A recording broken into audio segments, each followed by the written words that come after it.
Hey, oh, sorry. I didn't know you were here. Oh, yes, I was supposed to do a video about sales. Yeah, mastering sales. Listen, attract, connect, deliver, repeat.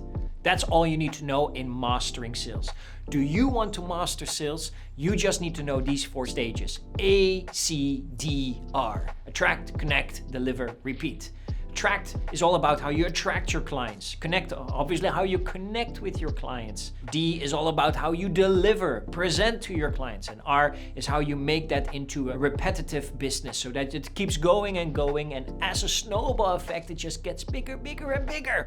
So I have actually decided to just split it up into multiple videos so we can go deep and we can get it at the core in helping you to understand how to master sales. If you want to know more in how to become a sales professional, you just have to go to our university. There's tons of videos there that can teach you more about sales, asking questions, in how to build rapport, relationships, how to be a great communicator. And at the end of the day, the more sales you can make, the more you will earn, and the more you will earn, the happier you will be, right? So go to the university and also learn more about the attract, connect, deliver, and repeat method, because that is going to give you tons of more sales. So if you're ready, I'm ready. Let's go unlock all of them and see exactly how it works, starting with attract. See you in the next video.